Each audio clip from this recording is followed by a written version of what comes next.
Video, and today we're going to be talking about really legs day, I suppose you could say, and how strong leg muscles equal a strong body, and why it's never a good idea to skip legs day. Alright, so let's get into it. So one of the first things I wanted to talk about, which is something that most people are not familiar with, is how the benefit of having stronger leg muscles increase upper body size. Now this is not, if you're a female and you're watching this and you're getting scared you're going to get big like a bloke, you can rest easy in knowing that that's not going to happen for you, and I'll explain why in a minute. But basically anyone who's got a good understanding of the human physiology will know that leg training is a huge trigger for muscle growth, and the main reason, and this is why it's not so true for females, is because heavy leg, it's all to do with testosterone and human growth hormone, but and females just don't really produce enough of it, hence they're female. So they only have about 1/10 of a male approximately. So it's almost near impossible to get big if you want to, even if you wanted to, for a female. But for the males, and even with males, not all males can get big.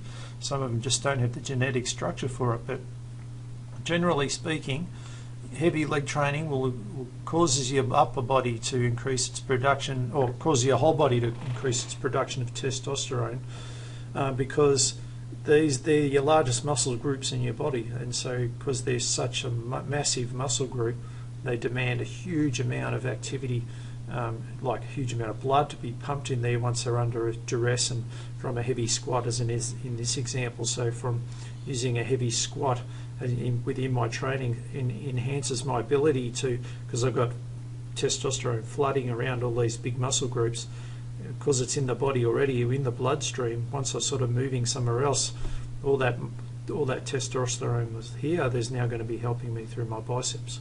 Alright, so that really comes to the secret of how to get it to work correctly for you. It's really, you really need to do your leg stuff first, and to be able to flood your body with the testosterone before you sort of hit your upper body things. So I'm not a fan of bench press, but as an example, like I could be doing heavy deadlifts, squats, lunges, step ups, whatever it is, and then following up as a superset with either a row or a bench press in this example. So it's numerous other methods in the past. I'm not a big fan of the squats and milk. I don't know if you've heard it before, but that their whole philosophy is built around this approach, trying to use numerous strength leg exercises and routines, with just basically trying to gain mass by focusing predominantly on lower body exercises, definitely incorporating the upper body, but the secret is the lower body. All right, so this is nothing new. Unfortunately, a lot of people don't. If you go into the gym today, I don't know how many blokes you'll see on crowding the bench press, but you won't find many crowding the squat rack. I worked in a big gym for 7 years before I ran my own place, and I never had trouble getting the squat rack, but it was almost near impossible to get the bench press things if I wanted to do that. But leg strength is also, it's a hell of a lot more harder to do. It's like there are a lot more complex lifts that sort of suck the life out of you when you're really working at your potential. But it really makes it all worthwhile when you see the results that you gain from them. So even a front squat, which predominantly the legs are the movers, but the upper body is heavily involved here as it more in a stabilizing role, but it's heavily being used even though they're not actually moving. So really underrated in terms of the muscle development of the upper body. But in terms of there's other benefits which I'll run through in a second. So the 4 reasons that I'll probably say there's more than 4, but if I broke it down to 4, well, firstly, you're not going to have chicken legs. I never understand how anyone think that looks good to have a huge upper body with tiny weak legs. Just looks stupid, and to be honest, they're missing out on all the best exercises anyway, all the most fun. Secondly, if you're into trying to buff up and really get the six-pack look, you're going to get a better effect from using leg exercises by a country mile, just because, like we spoke a bit before, they require just so much more energy to do them. So there's so much more effort at the time being used, and there's so much more longer in the repair, so that as a result increases your metabolic rate, It makes it easier to lose weight and buff up and get everything. You actually sort of improve your fitness at the same time. So third point, obviously, to be able to get stronger with your legs, you're going to have improved stability and also better balance. So, in terms of people not necessarily looking to buff up, say older adults, there's a massive correlation between weak leg muscles and the relation of falling. So we're all going to get older at one point. So if you've always been weak, you're going to be weaker in a risky category a lot sooner than you should be. The last one's another obvious one. Strong quadriceps, strong glutes, strong hamstrings can be real savers for your back when you're lifting things, but also really important for lower limb injuries, especially knee injuries. It's a no-brainer there. Probably the fifth thing I could probably say is improving sporting performance. Really there's the engine room for nearly every sport is the legs. So, you're not really going to excel at sports if you've got weak legs. So, there's really many reasons why you should be training your legs, and I just really don't understand why a lot of people just sort of skimp on it. So now this brings me to the next point. You could be training your legs, but you're going about it wrong. Trying to build strength by using machines, leg extensions, leg presses, leg curls, all these sort of things. Sure, you can build some muscle, you might achieve some of the things that we've spoken about, but you'll be doing it at the expense of how you move. And that's never a good idea to start going down that road. Always you're going to get much more benefit from using big functional movements, squat, lunge, deadlifts, single leg exercises. They should be the cornerstone of all of your leg day work. And this is where I put sort of here the functional training requirements sort of supersede life. If your life requirements sort of here, traditional training, like with traditional training called bicep curls, bench press, they're compound movements, but they're not really specific enough to how we move. All right, all the things that are standing up are what we call a functional training capacity.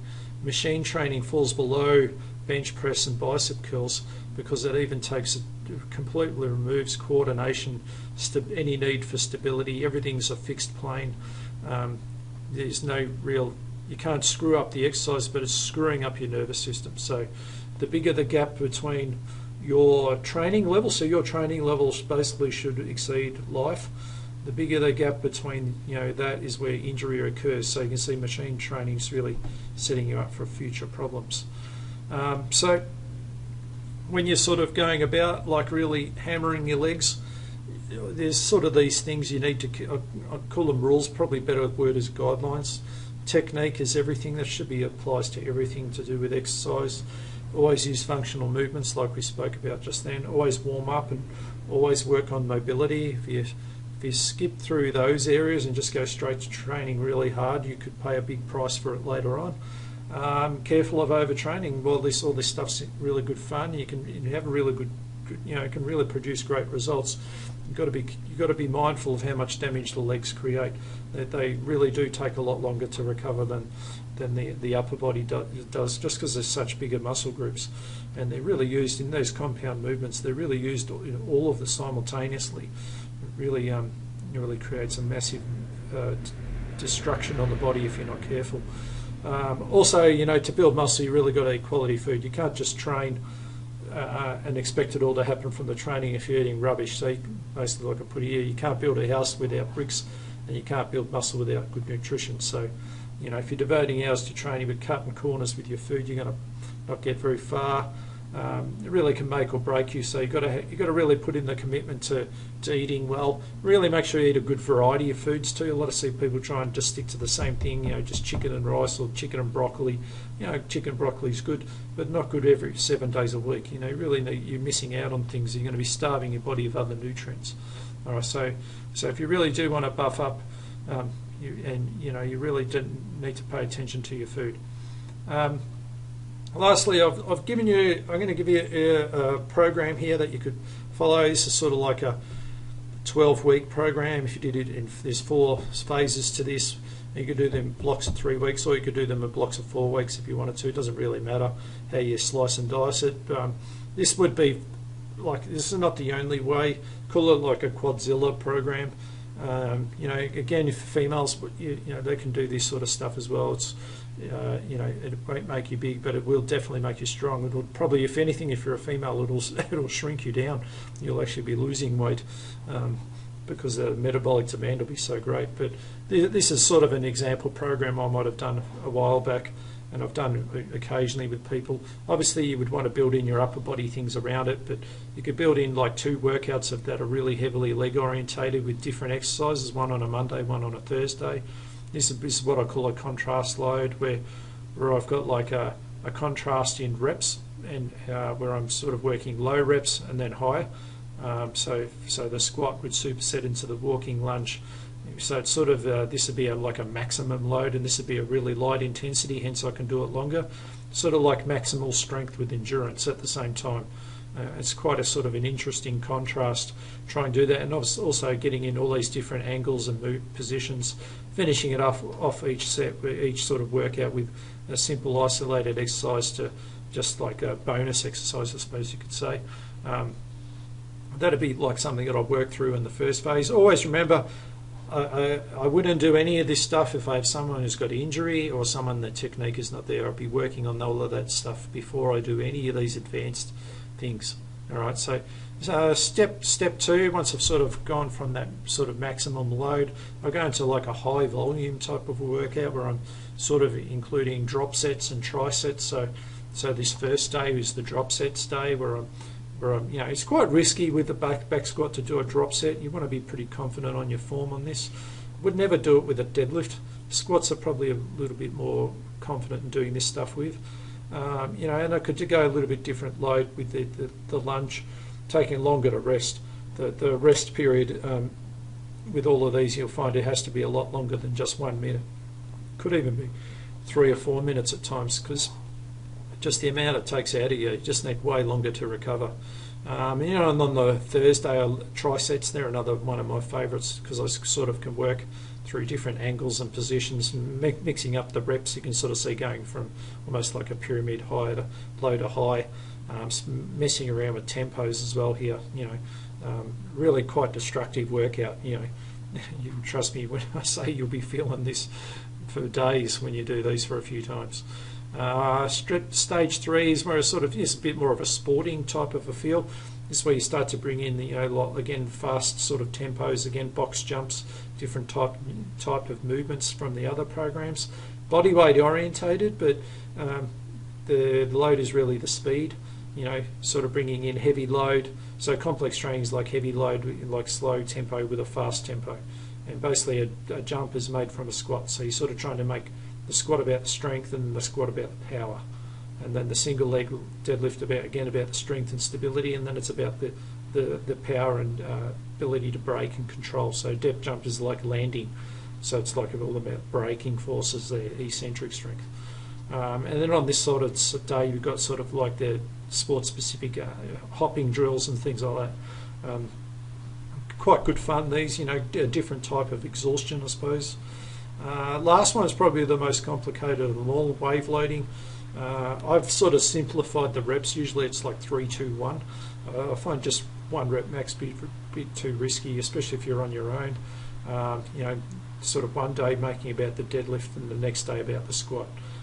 You know, mixing in some simple things around it, because this could take just to do this exercise on own could take you 20 minutes, 25 minutes. So, you know, and then you just build in these complementary exercises at the end, you know, and obviously in their own right they're quite tiring. So that'd be an example of a 4-phase program you could rotate between.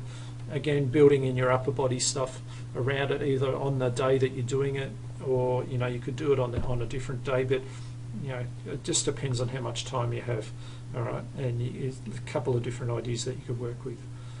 All right, so just to summarise, you know, for your legs day, so there's a really good value of working your legs, you know, from moving freely without pain or limitation to improving your sporting performance, helping you to slim down by increasing metabolic weight, you know, preventing falls if you're an older adult. There's just so many important things that you can get from strength training leg. Always remember, keep good form, use functional movements, don't use machines. and if you do that, you'll reap huge rewards. All right. So if you want some more ideas and different programs from what I gave you there, there's heaps of reports. Check in the description below. There's heaps of links to check those things out, and there's injury prevention stuff as well. And there's a really good article about this legs day that you can check out at the top of the description there. All right. Hope you enjoy that video and it gives you some information that can help you, and see you next time.